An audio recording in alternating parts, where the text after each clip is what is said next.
Well, hello everyone, and welcome to the second module in our Virtual Academy of Large-Scale Change webinar series, which today will feature a session on leading large-scale change.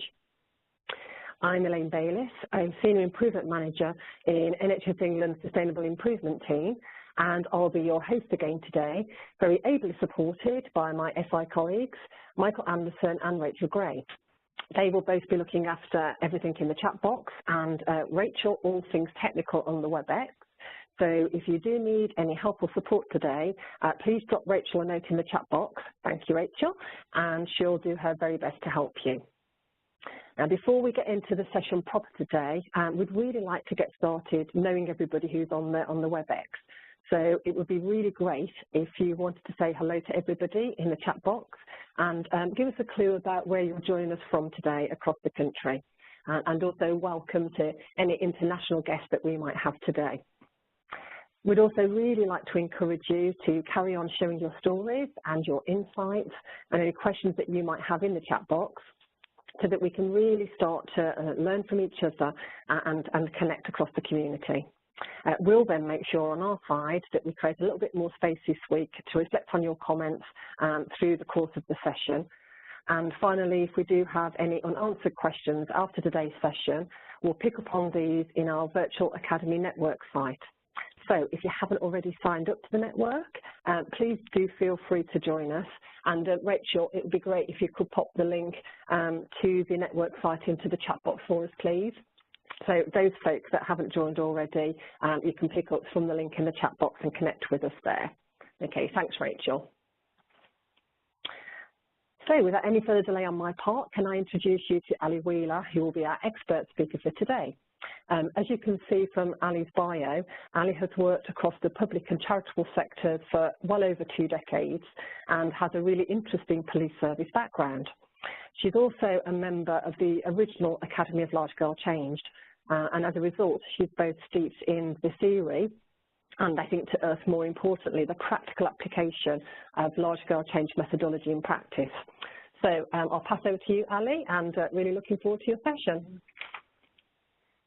Good afternoon, everyone. Thank you very much, Elaine, for that lovely introduction. And just watching everybody signing on and seeing where you're all from around the country. And also, I think I saw somebody in Atlanta. So I'm absolutely delighted to speak to you all today and to share my experience of large-scale change, both as a practitioner, coach, and absolute champion. I'd really welcome if this is an interactive session. I'm continuously learning on my journey of large-scale change, so anything that I can learn from you and speak to you about afterwards would be brilliant too. If I miss one of your questions, I know that Elaine and Rachel are watching and will alert me, but hopefully I shall be able to keep up with everybody. So what am I going to talk to you about today? I'm going to talk to you about why I think that large-scale change is a wicked problem.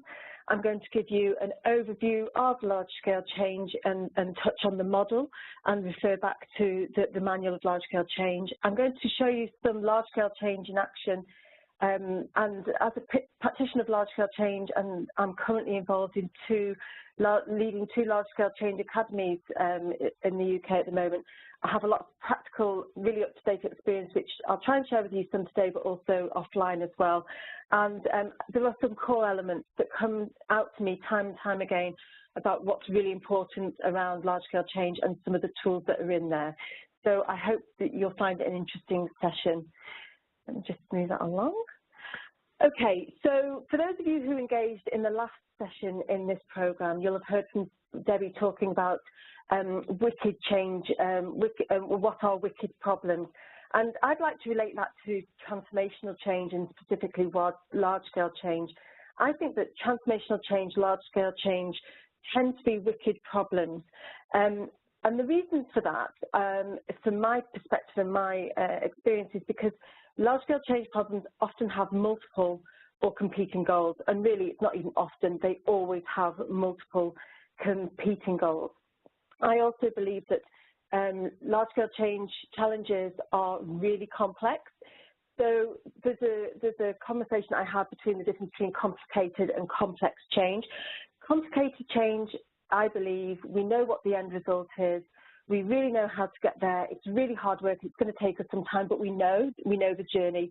Whereas complex change, which is large-scale change, we don't necessarily know or can predict the end outcome, and it's really, really messy. And it's messy because it's emergent, and it's going to happen along the way. It's going to change direction. There's going to be lots of different things happening. So that's why I believe it's complex. And also, I think this is a wicked problem because it involves people. And people are absolutely brilliant in change, and that's why we touch on this model being a social system change model. It couldn't be further away from a technological change model. This is social system change because it involves people, and people all think and act differently for many, many different reasons. So this is where I'd like to see if you're all interactive and you're all connected with what I'm saying and if it resonates. And I'd like to do a short poll at this time. Based on the 3 areas that I believe make up complex change in large-scale change, which has been, which is or has been the most challenging to you to date? Okay, so Rachel, can you put the poll up on this one for me and let people click on it? There we go. What I'd like to do is invite you to click on either A, B, or C. So why are the challenges that you're facing complex? Do you have a view on that? Is it because they have multiple and competing goals? Is it because they involve people? And is it because you can't yet predict the outcome? Because this is really interesting in terms of what we can talk about going forward in this presentation and also in the masterclasses and further input offline. So I don't know whether Rachel, we've got any results. Just give you some time to fill that in. Is everybody happy with that poll? Does that make sense? Yeah, I think some people are saying, Ali, that all 3 would be a great answer to be able to tick. So I'd be interested in your feedback on that in just a moment. Right, okay. We should have given that as a D, all of the above, shouldn't we? Indeed. Maybe we'll do that next time. Okay, superb. So I've got some results there, and this is brilliant. So 63 of you are saying that some of your most complex, some of your challenges are around multiple and competing goals.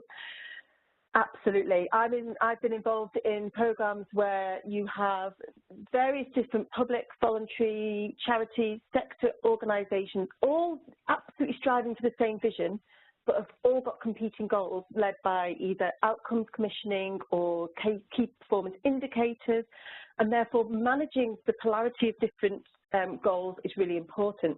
But actually, the beauty of having distributed leadership in this emergent process is being able to talk across them and getting that framing right for everybody. So we'll talk about that very shortly. So multiple competing goals is something that's absolutely going to happen in large-scale change. It involves people. Again, 64 of you have said that your challenges are where it involves people. I actually love people in change. In my past, when I haven't done large-scale change effectively, before I really learned about it, before I really understood about change, when we didn't involve people and it was more of a command and control, it wasn't as exciting, it wasn't as opportunistic, and it wasn't sustainable. So the fact that you can involve people, and if you get the right people in the right place at the right time, and you actually have co-produced large-scale change, it's very, very effective and more sustainable. So we can talk about that too. And you can't predict the outcome yet. I think this is one of the biggest challenges we have in large-scale change, because it doesn't necessarily then create the sense of urgency. People don't necessarily know what they're aiming for, or they can't see the end point. So I think that is a real challenge for people. So thank you very much for that, for being involved in that, and I'll try and touch on that as we go along. So I'm going to move forward. So what is large-scale change? So it was originally developed by the NHS Institute over 7 years ago. I was lucky enough to go on that year-long programme and had been a huge advocate, champion for large-scale change ever since. There was a light bulb moment for me on the way back from one of our sessions about how large-scale change could really change what I was trying to do as a leader of change and somebody who was a practitioner of change and actually on the receiving end of change. So it's been around for a long time. Is it as valid now as it was then?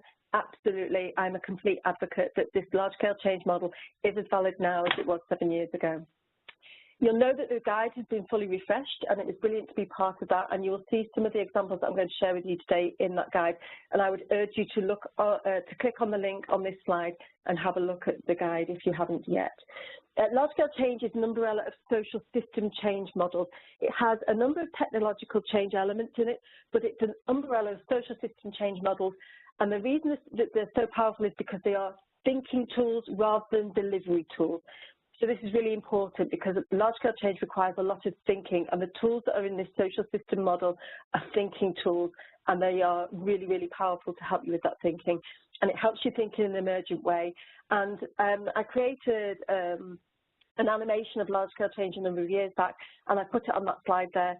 So if you want to see in about 4 minutes what large-scale change can look like, and it helps you have that conversation about it, click on that link there after this presentation. So what do we mean by large-scale change? What I'd like to do is just pause here briefly and ask you in the chat box, do any of you have some initial thoughts on what you think large-scale change is, that you can type in there relatively easily around what you think some of your challenges are and what you think large-scale change actually means to you? See if any of you have got any thoughts on that. So we've got change across systems and cultures, something that actually improves outcomes for patients, creating whole system change, change that impacts on several different people, complex behaviour change. These are all really, really brilliant words and are all fundamentally part of a large-scale change movement. And somebody should put fundamental up there. Radical and disruptive, I love those two words, and I shall come back to those shortly. Maybe we could do a wordle of all these brilliant words you're coming up with. So there was an original metaphor about the village, which is in the large-scale change guide. I changed it slightly, and I'll come back to that later. But I really liked the village and the river metaphor in large-scale change. But I'm a very big picture person. And actually, for those of you who are looking at that picture on the screen, you'll see it's a picture from the International Space Station taken by Chris Hadfield now a couple of years ago. And I tweeted him and asked him if I could use it. So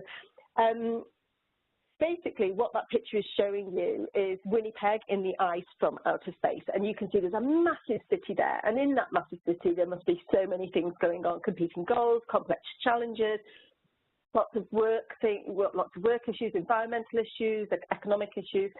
But somebody had the vision to fundamentally change the centre of Winnipeg for growth, for tourism, for many, many different reasons.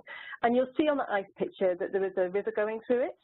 And in order to do all this regeneration, to create this massive transformational change, whatever it needed to be, they needed to move that river out. And you can see to the right of the city there, you've got a diversion route. Now, you know, if I talked about this for longer, we talk about, you know, what it feels like. It's very complicated. But basically, what I mean by large-scale change is it's fundamentally something different. It's better than the status quo. And if you came back to Winnipeg 5 years after that started, it would look completely different, and it would be there would be a wow factor. So I'm just going to go on to my next slide because I'm really conscious of time. Okay, to me, there are 3 dimensions of large-scale change. And this is really, really important because, again, these are thinking tools, but if you think about the 3 dimensions, you really need to think about pushing your thoughts, opportunities and work as far down those axes of change as you can. There's no scale on this. This is just the further you can push your thoughts and work down those axes, the bigger, the bolder, the better, the more impactful your large-scale change efforts will be. But the 3 dimensions are that you are changing the pervasiveness of systems, whole systems, not just small portions of the systems, but whole systems, processes, fundamentally redesigning services potentially. It's the large-scale change. You are reaching across huge numbers of people, geographical footprints, organisations, but most importantly, and the one that I think we forget quite often, or we find it really hard to do, or we ignore it at our peril, is that we need to change attitudes, beliefs and behaviours, mindsets of people who are either affected by or affecting the change, and that's really, really important. And quite often we are both. We are affected by it and we are affecting the change. But without changing those attitudes, beliefs and behaviours, you won't have sustainable change. So it would be really, really interesting to know if you could use the megaphone button at the side, at the bottom. If you click on it, it gives you a menu, and there is a green yes box there. The question I'd like to know from you is that knowing now what you know about maybe complex and large-scale change, was it led, or, you know, do you know now that it wasn't led using a large-scale change approach? So changes that you have been involved in the past, have they, did they not involve these three approaches? So have you been involved in change in the past where you may have just done system change, changes across numbers of organisations, but have forgotten people, or vice versa? I don't know, can maybe people tick that they've been involved in huge change in the past but not considered the three dimensions of large-scale change? Do we have any results on that, Rachel? Yeah, we've got some ticks coming through now, Ali. I think give people just a couple of seconds to find that and click on. Yeah, and then we'll have a look at the results overall. Because I think it's really challenging to actually reflect on changes that you've been involved in and to think, did it work, didn't it work, could it have been easier, was it really difficult, why was that? And I think quite often it's because we don't necessarily look across the dimensions of change. Yes, I'm just checking the results on that for you, Ali. And okay, so, interesting split, actually. And yes, there are some people that absolutely recognise that they didn't have all three dimensions addressed in the large-scale change efforts, but a slightly higher number where all three were addressed. So that's quite interesting. Yeah, and actually that's really positive. And maybe that's the journey that we've come on as leaders in change, as practitioners and people who are helping change in the past number of years. Because, you know, a lot of what we're talking about has been around for some time now. So that's really, really, really encouraging that people have recognised those three dimensions and done that. That's great. And if you've got success stories out of that, we'd love to hear about them, and we can share them offline at another time. Okay, so I'm going to move on now. When we're talking about large-scale change, it's quite good to talk about what it isn't so that we can flip that and recognise what it is. So I talk about it in these three bullets here. So large-scale change isn't just about rearranging structures only. And I put the example I'm going to talk to you about now in the large-scale change refresh guide, because for me, it's a really great analogy, and when I share it, it really helps people think. So my analogy is it's not just about rearranging the deck chairs on Blackpool Beach. And the story behind that is that, so if you've been going to, let's talk about, I'm a northern girl, so I use Blackpool Beach for a reason, but you go to Blackpool Beach and there are lines and lines of deck chairs that are all in lines, half a metre apart, all facing out to sea. And if you imagine a large-scale change, tourism, for example, to increase tourism, opportunity came up, and there was a directive sent from the new Director of Tourism to the deck chair attendant to say, as of tomorrow, I want you to put the deck chairs in circles, not facing the sea, in fact facing south, because it's the right thing to do, and just make it happen. And basically, the reaction to that, I imagine, would be, first of all, questions about why, what for, what's the outcome, where's this idea come from. The deck chair attendant, no doubt, would be, well, I don't have the processes or the equipment to help me do that. Why didn't you ask me if I had any ideas about the way that the deck chairs should be put out? And I imagine, as somebody who sat on that deck chair for 25 years next to my friend Rachel, that when I turned up and those deck chairs had been moved as a member of the public, I would be really unhappy. So it's not just about rearranging things for any particular reason. The way to have done that would have been to have said why they wanted to be rearranged on consultation with the people who were going to do that, and then also with the public as well. And actually they may have come up with some really good ideas and would have been really supportive of the changes. So don't just change structures only. Again, it's a great example of don't just change processes as well, but new pathways of care are a really good example of sometimes we just change pathways of care.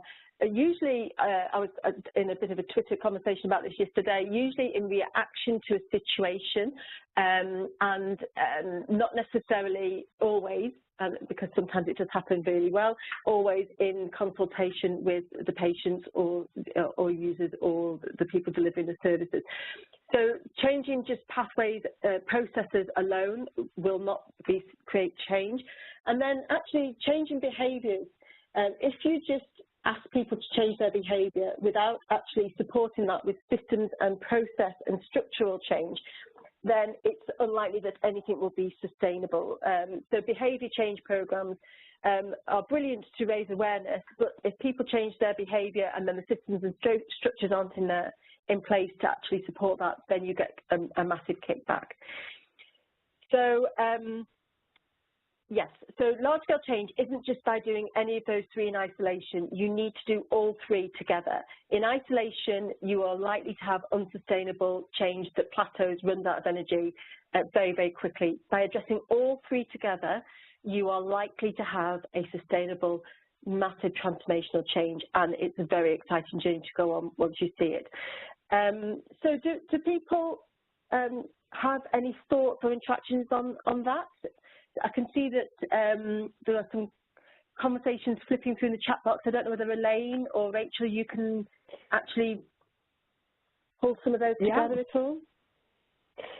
Yes, I've just been intrigued watching the conversation that's going on between delegates in the chat box, and there's a really good flow going on about the Right Care programme and the approach that's being taken there around right care as a large-scale change approach to what they're aiming to do. So quite a few folk engaging in that conversation. I just wonder whether one of those people who have been putting some things in the chat box would be happy to just come on to voice for a second and tell us a little bit more. So if you are, pop your hand up, just raise your hand and we can unmute you for 2 seconds. Michael, is there anything else emerging out of the chat box that you've picked up? No, as you said, it's just great to see people answering other people's questions and collaborating. There was a question about how do we look to measure cognitive behaviour shifts? Is that something that you've come across, Ali, in terms of being able to measure how people are changing their mindsets or not? Because that's always a difficult thing to look for. Yeah, it is. Well, I think that if you look back in history where you see massive mindset shift change, for example, around seatbelt laws, or if you look at ones around recycling, if you look at lifestyle ones around smoking, quite often they come on the back of either, some come back on the legislative pushes, some obviously come on the back of lifestyle choices. Sustaining them is often happens when they are policed, and I'll say policed, monitored by people themselves. So not monitored by us as in systems or in positions of providers, but actually when the people actually want to do it themselves. So I think a great measure of mindset shift is when the demand for change comes from the public and you see it being sustainable. Hand washing in the NHS is a really good example of this. So I think hand washing is a really good example of where we have really changed behaviour in the NHS. You now see members of the public demanding really to be able to, have hand washing facilities in many, many areas. Somebody did put their hand up to answer Elaine's question. Thank you, Michael. Cara, did you want to say anything? Yeah, so just unmute Cara. Hello, hi, can you hear me? We can, Cara, go ahead. Great, yeah. I think, I posted an answer to a question around the use of NHS Right Care. NHS Right Care are looking at unwarranted variation. One of the pieces of work we're doing, which is going to be quite large scale, is looking across Greater Manchester in terms of cardiovascular health, what the profile looks of the population in relation to right care, and then looking at what interventions we can draw on to make a difference across the piece. So the main objectives are around the reductions of CVD deaths and identifying those that are high risk and intervening there. But a lot of this work, because we're one STP, which is quite a unique environment we're working in, it's going to require system-wide change methodology, and so I'm listening with great interest to everything you're saying, because a lot of this is going to really be a key learning point for us about how we take that and make it happen on the ground. Thank you, Cara. And the first programme I led under Largescale Change was a Northwest programme, and Greater Manchester was one of the sub-regions within that at the time. And, you know, the FTP footprints vary, obviously, but they are looking at massive geographical footprints, aren't they, and across huge numbers of organisations. And it's really, really interesting, especially from your perspective, very diverse service users, patients, communities with varying health and inequalities issues as well. So you absolutely have a really complex challenge, which is really, really exciting.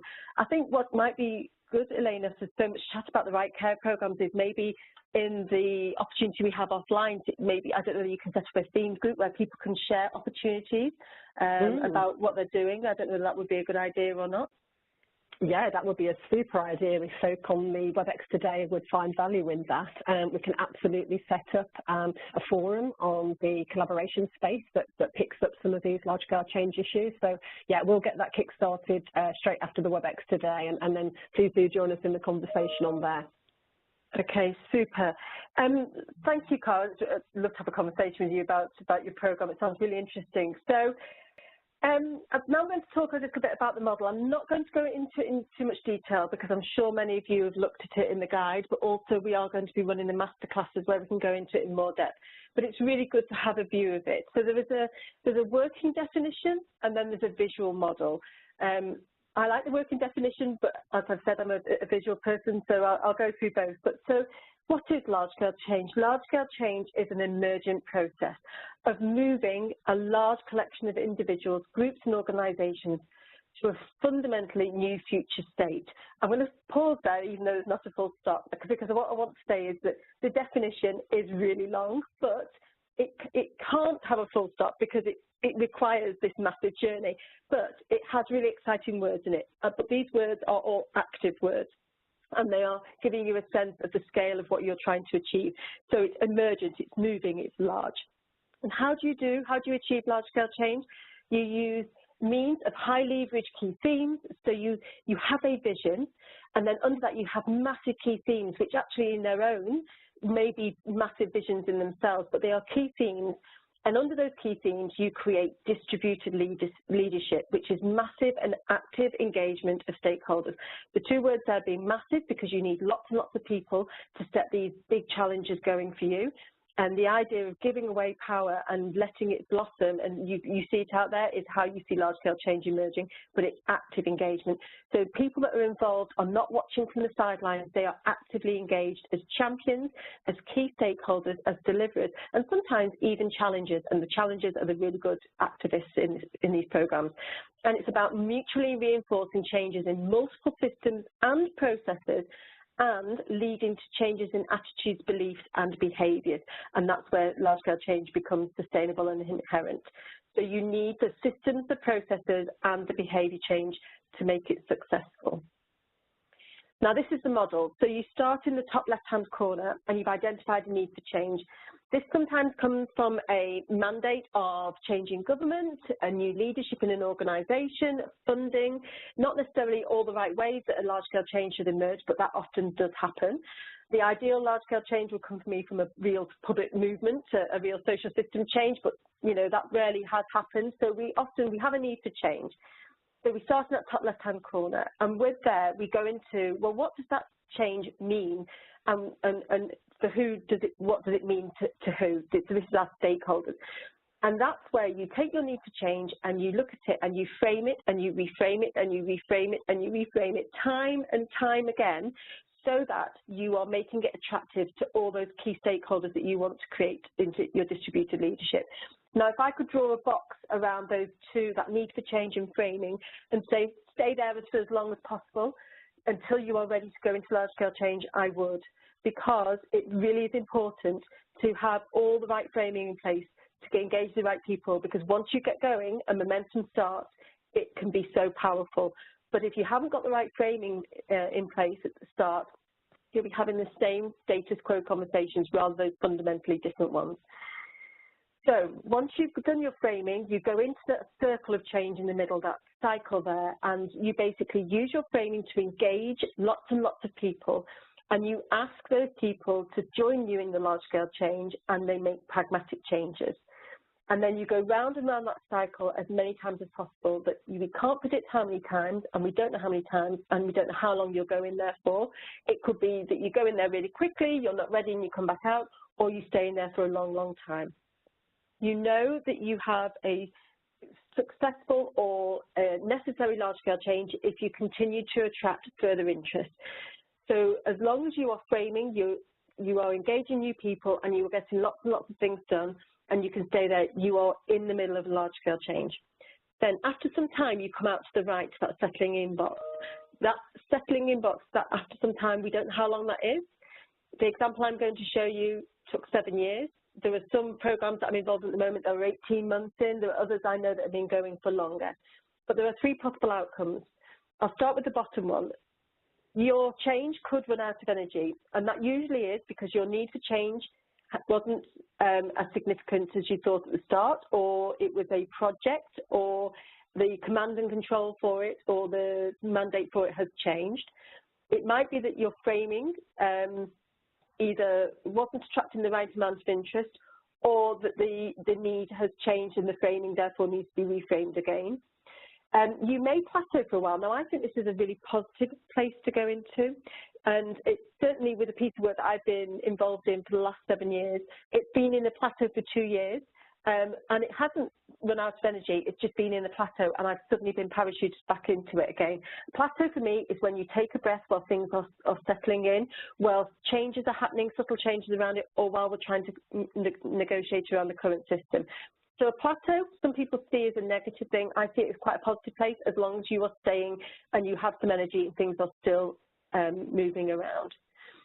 But the third possible outcome, which is the first on that list, is that you have a sustainable norm, that you have been able to affect change that is sustainable, and it's sustainable beyond either you as the leader, you as the practitioner, the mandate that's come from, and we've changed behaviour and it's become the sustainable norm. Sometimes we have consequences that come out of large-scale change. Certainly the one that I was involved in at the very start, which was around reducing alcohol-related harm. Our large-scale change came out of the consequences of a large-scale change that actually went really wrong. So, for example, there was about 9 years ago now, there was a change in the licensing legislation that allowed accessibility for alcohol 24/7 to create this cafe culture within the UK. And on the back of that, actually we saw a spike, a significant rise in alcohol-related harm. And my original large-scale change that I was involved in was to try and really turn the tide on that harm. Now, there are lots of reasons that I could talk about for a long time why that happened, but actually some consequences of large-scale change will be really positive, some may be negative. Tobacco, for example, those working on the tobacco agenda are going back into a large-scale change challenge now with e-cigarettes and vapors. So whilst they have won and been able to achieve and actually really help people with reducing smoking, there are some significant challenges about a new and emerging agenda in that area. I'll just pause there. Elaine, I'm just going to ask participants if they would like to use the arrow, which is basically in the top. If I could ask you participants, look in the top left-hand corner of your screen, there is a pen, and if you click on that pen, it will give you annotations, and basically you can drag the arrow. And first of all, could you point at the part of the model that you have used most successfully in any change that you have led in the past or are currently leading? What successfully works for you? This is great. Thank you for putting all those on.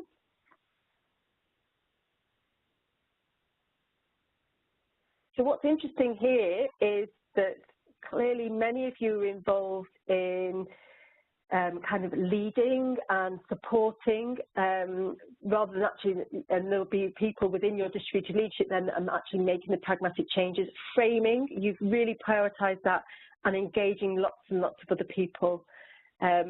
Geraldine, and Jane, it would be really good to hear about your consequences of change. And some of you are in the settling in period. So that's really, really good. It's great to see that some of you have identified a need for change. So hopefully this webinar series will help you get started with that, because getting started is one of the hardest things to do. It's great to see that so many of you are getting so much success with framing, and that actually your stakeholder engagement is working as well. So can we clear those, Rachel, at the moment, please?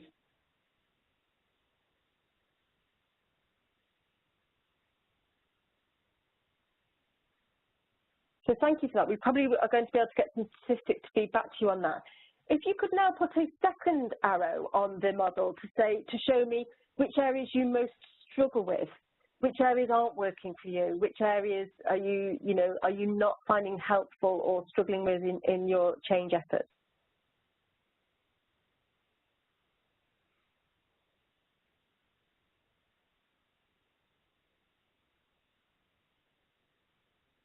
Okay, so this is really interesting. It's great to see so many colourful arrows. Do you get to choose your colour? I don't know. So I see some of you are struggling with the framing. There is lots of help in the guide about framing. There's some. I'll come on to it shortly about some of the tools.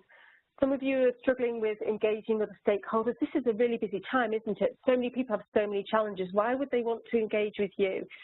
That's all to do with the framing, and there's a really good slide that I'll come on to later that actually if we're not engaging the right people, we do have to look in the mirror and say, what is it that we're not saying yet? What is it that we're not framing right to get the right people involved?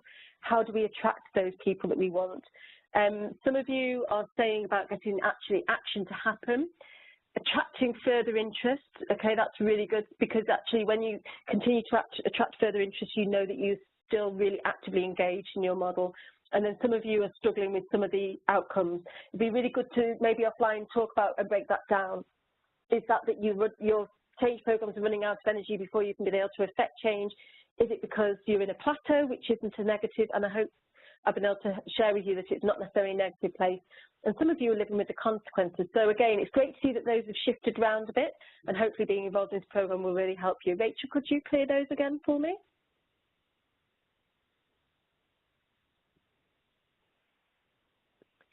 And okay. Just a quick time check, Ali. So we've just got about 20 minutes left.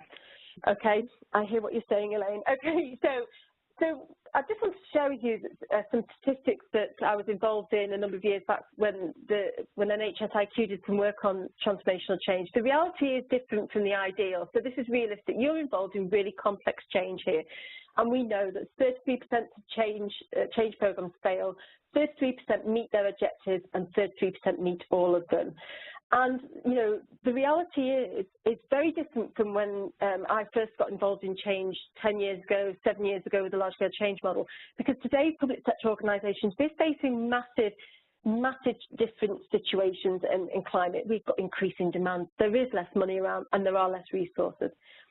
Unfortunately, we suffer from a history of patchy change. People have been changed to death, don't they? They do say, and also failed change or not sustainable change. So more, people are really weary of projects, and so there's a massive shift from single organisation to whole systems. I think we've seen that with the STP shift and work. And there is definitely a recognition that transformational change requires a different skill set in its approaches, and that's different leadership skills as well as practitioner skills. And it's going to take time. So these are really challenging times, but I fundamentally believe that the large-scale change model really helps you and can really help you do that. So this is my feedback. This is when large-scale change hasn't worked. When I've coached it, when I've been involved in it, this is my experience. Large-scale change doesn't work when there is no mandate for that change to happen. When there is no leadership around the change. Now, I'll come on to leadership shortly, but somebody has got to lead the change. Somebody has got to be that if you've ever seen the David Sivers YouTube clip, somebody has got to be that first lone nut, and then there have got to be the first follower and lots of followers. There has to be a leadership team, an energy source, an engine room to drive the change when you haven't got the resources. So resources are maybe financial resources, human resources, technological resources, but there are things that need doing. So resources are also your stakeholders and your distributed leaders, where there's no landing pad for this work. So I've been involved with programs before where they have been saying that they are leading large-scale change, but it's been above and beyond their day jobs, or they're doing it out of because they're really, really great people, but there is no landing pad, it's got no home, it's got no particular mandate. It's really, really important. And also, large-scale change doesn't work when we're not patient. Large-scale change takes time, and that's a different mindset to get organisations and people into. You have to be patient.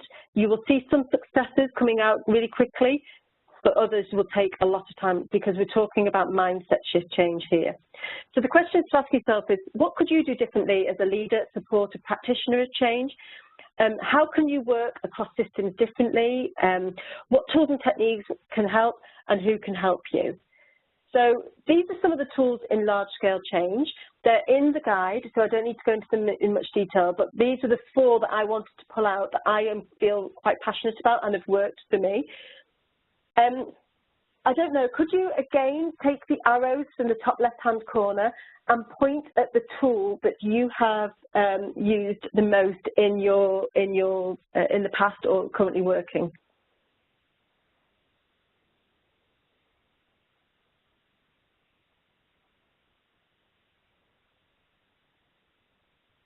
Superb. So some of the tools in there might be different or new to you. Driver diagrams, I find them a really great tool to use in many different ways. Stakeholder analysis, I cannot emphasize enough how powerful stakeholder analysis and stakeholder analysis tools are. I use them all the time in my coaching, but also in my work. They require a lot of time to be invested, but it's time well spent. Interesting, you talk about leadership tools, but there are less pointers at momentum tools. And actually, getting momentum going is a real challenge. Keeping momentum going is a real challenge. But we have a historic culture of not necessarily working in momentum within the public sector. You know, I'll hold my hand up now and say everything happens in quarters, everything happens in quarterly meetings, people do things the night before. In large-scale change, if you want to create momentum, you need to work on it. It needs to be your day job. It needs to be worked on every day, and everything you do needs to be around it, and we'll talk about that shortly. Rachel, could you clear those for me? I can see in the box you're coming up with different tools that you've used. What I would say is that there is not a limit on the number of tools you could put in the social system change model. I'm always encouraging people to put new tools in. So if you want to show any tools offline that have worked really well for you in large-scale change, I would really encourage that. So I'm going to just go through this. That's an example of a driver diagram. The reason I use that one that I helped with a number of years back is because you can see it's a 10-year vision, but it required a 1-year vision to get people going to create momentum. And the drivers, they are all massive key themes. They are all massive pieces of work that needed to happen. Again, we can talk about this in more detail in the masterclasses. So the stakeholder analysis tools, some of them you will have seen before. I would like to draw your attention to the one in the top right one, which is the Think, Feel, See, Do template. I was delighted to get that into the refresh guide. It's something that we created when we were doing large-scale change as practitioners and then coaching it. It really helps you look into the attitudes, beliefs and behaviours of your stakeholders. So what are they thinking, feeling, seeing and doing about the work you are involved in, and what do you want them to think, feel, see and do? But I would absolutely encourage you to use all of those stakeholder analysis tools in the round and together. And just as a learning from me is, don't ever do stakeholder analysis on your own. Always do it with somebody else, and preferably 3 people, because you will all have your own experience and knowledge of different stakeholders. And actually, it's really important to do it in the round, and it really helps you decide what your message is and who's going to say it. The creating momentum tools are really important because, yes, traditionally, I'm sure if I asked you to put your hands up, many of you would, because I'm putting my hands up. We tend to work in calendar cycles, hourly meetings, people meet on a quarterly basis, and therefore we don't get much momentum going. Whereas actually in much of your change work, I bet you're now working very fast in quick time. And what we do is we encourage you to work in 30, 60, 90-day cycles of action. And certainly in our first initial large-scale change challenge, we actually had telekits to the chief execs that were involved every week at 8 o'clock in the morning, and we looked at, and we planned 30 days in advance and then 60 and 90 days. It's really, really powerful way of getting going. And then leadership. There's two quotes there that I still very much in touch with Paul Pleasek, who was one of the original authors of Large Scale Change, and is still a huge champion for this. And he really eloquently says leadership is therefore what you can achieve. So you can influence others, therefore you can be a leader. So it's not about your position, it's what you can influence. And influencing, having the skill to influence others is the skill of leadership. So if you are saying something, if you are framing something to your stakeholders and this is not having the desired outcome, we have to look in the mirror and say, what is it that we're not saying? What is it that we're not able to influence to actually engage people on our change? So that's really, really important. It's definitely a different skill. And one of the key things I would say is role modeling the change you wish to see is absolutely important. This isn't somebody else's problem. This is, your problem, your challenge, your effort, your large-scale change. So it's absolutely about being right there and role modeling that change. So I want to very quickly give you an experience of my original large-scale change. So when I went on the first Academy of Large-Scale Change, I was heading up a program called Drinkwise Northwest. Our vision was to create a safer, healthier Northwest free from alcohol harm. And it was a national program. Each sub-region had a regional alcohol manager, of which I was one of them. And these were our original distributed leaders. Did I know they were distributed leaders before I heard the language in large-scale change? Yes, but no, not really. I didn't see them as that. I just saw them as colleagues, partners working on the program. They were absolutely distributed leaders because we all needed to do something and actively do something to create the change that we needed. So if I was to put up that distributed leadership now, it would just be a sea of logos and a sea of community leaders and a sea of charities and a sea of people. So these were our first set, but that grew and grew and grew and continues to grow. So this was our initial framing. What we knew when we very first started off was the cost that alcohol was having in terms of its impact on the NHS and other emergency services. And our mandate came from the Department of Health Alcohol Harm Reduction Programme, but it also came from being in the worst scenario, worst situation, worst position in the country. It created a mandate for us. There's a lot been written about this that you can look at offline, but I'm also happy to chat to anybody about it. So we framed it initially around costs. And then our second framing was looking at people. So this was a specific family in Salford that was affected by alcohol, mother, 3 sons and daughter, 14, who had become pregnant whilst under the influence of alcohol. And what we were able to show, we mapped this family for a year, and this is one of many, many families across the whole of the UK affected by alcohol harm. And every one of those boxes was an intervention, whether it be a universal, a targeted or a reactive, unplanned intervention that had been triggered by alcohol for this family, and you can see how chaotic it was. What we then did is we took that family and we put it in terms of costs around the table of those public sector and private and voluntary sector organisations that were involved with this family, which was another framing which people could then see, gosh, I didn't know I was involved with that family. Actually, I am. This is my involvement, and this is how much it costs. That again is another framing. And then this was another framing where we showed that 80% of interactions with this family were unplanned. And therefore, if we wanted to have any impact on this family's outcomes and the outcomes for reducing alcohol-related harm, we have to improve and increase our targeted intervention and reduce what you see there as the red and the active. But what I hope that shows there, that just with the one vision, one message, there were 4 frames there because we were talking to lots and lots of different people all the time. 3 to 4 years into our programme, we lost the mandate from the Department of Health, but as a measure of success of our vision, which was to reduce alcohol-related harm, we were able to transfer the leadership of our programme over to local authorities, and we got 6 new local authority chief execs to head up our alcohol large-scale change programme, and we created a new driver diagram, same vision, same major drivers, but each of those chief execs took on the new challenge. So a measure of success of a vision or a large-scale change is often where you see massive change in leadership or mandate, and it still can, and your large-scale change survives that, and this one did, which was a really important time for us.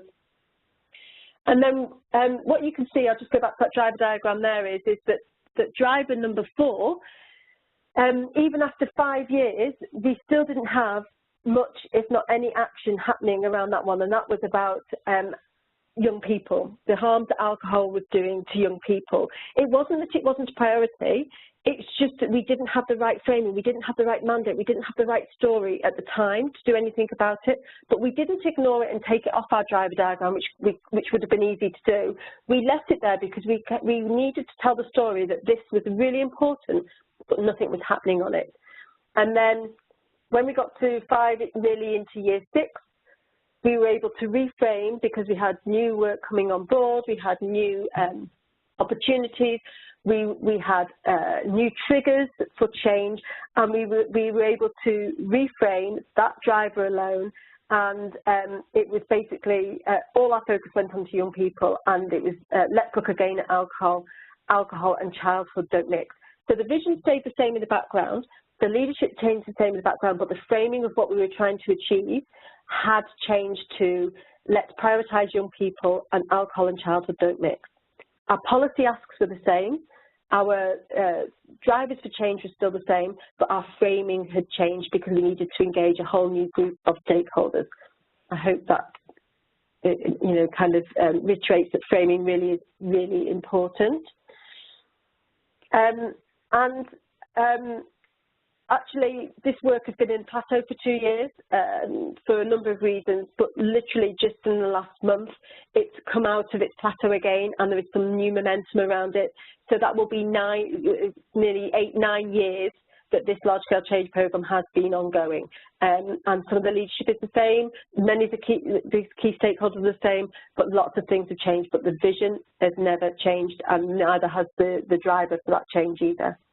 So these are some examples of the work that I've been involved in around large-scale change.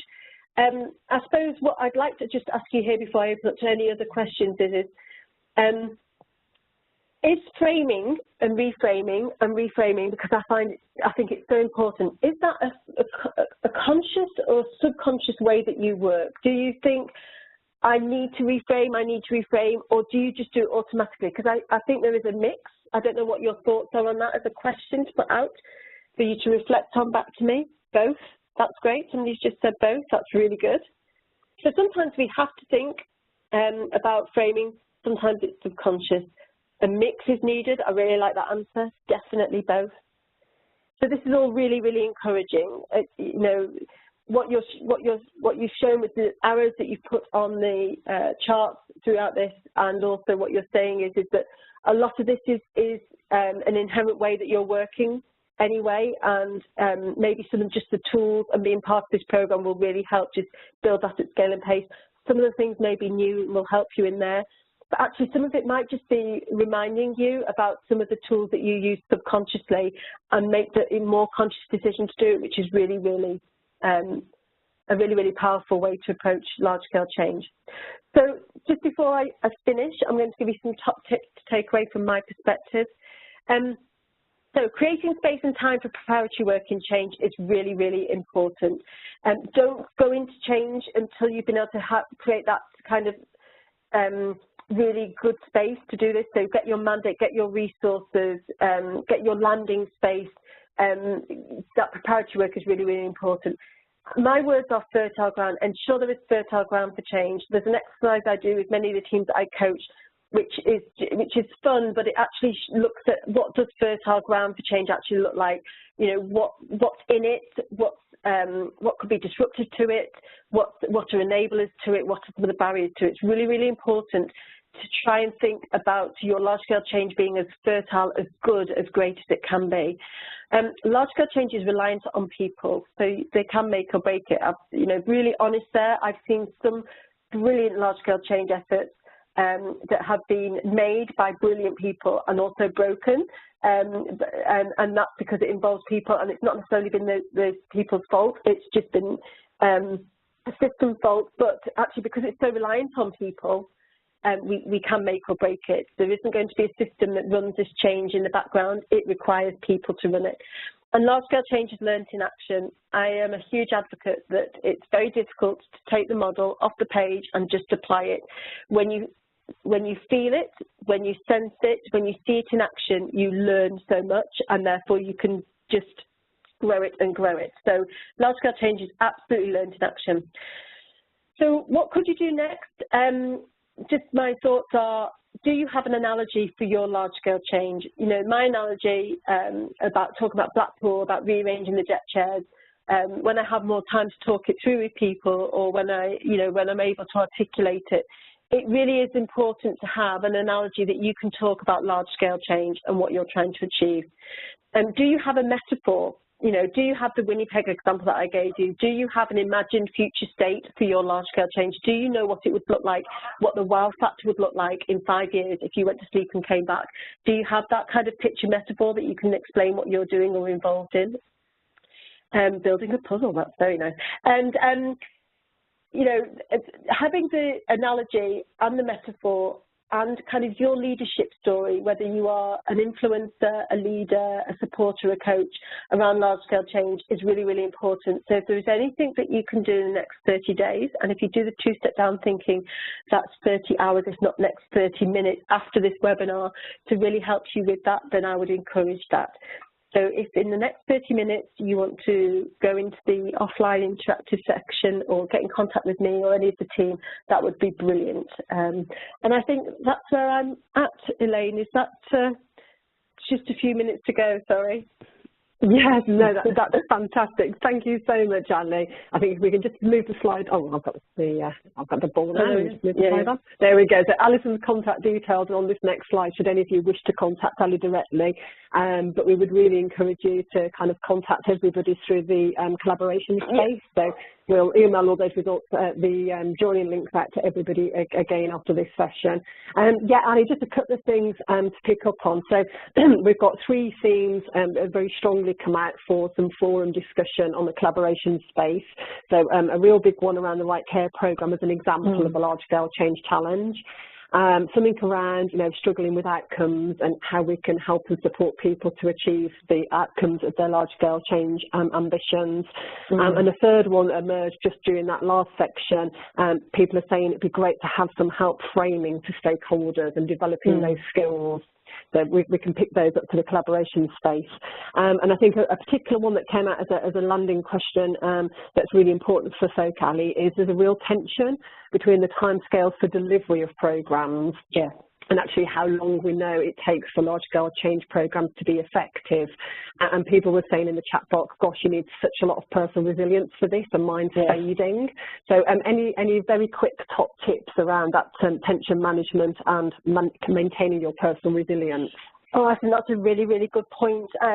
Surround yourself by people who will energize you. Find yourself somebody who can really give you support in that personal resilience, but also give you permission or is able to support you in saying this is going to take time. So having kind of that mandate, in the mandate, you definitely need a mandate that says somebody who is going to champion you or support you to give you the time and space to make this happen. It is a real challenge to manage that polarity of it's got to happen now to actually what is transformational change, which requires a lot longer. Lots of thoughts around that, which I can share offline, and some, you know, people that have supported me over the years who have never ever taken the credit for supporting the change because that would have stymied it, but have been superbly helpful in giving us that permission. So I think that's really important. Super. Thank you so much, Ali. So fabulous session today, and you're getting some really positive feedback in the chat box. So just to wrap up really quickly, because we promised to finish by 1:30, next week we'll have our session on the change model. So please do register for that if you haven't already. And if you wouldn't mind, we'd be really grateful if you could just take 5 minutes at the end of this WebEx to complete our short evaluation survey to feedback on today's session, and that will help us to carry on making it even better to meet your needs. And there's also an opportunity to take a short knowledge quiz if you would like to do so, and that will help to reinforce the learning from today's WebEx, and also will hopefully attract some CPD points, which we're hoping to get for this session. Okay, so we're just on 1:30 now, so huge thank you to Ali. Really grateful for your interventions, Ali, fantastic share of learning there. And thank you everybody for your huge energy on the chat today and for joining us. We'll look forward to seeing you next week. Thank you.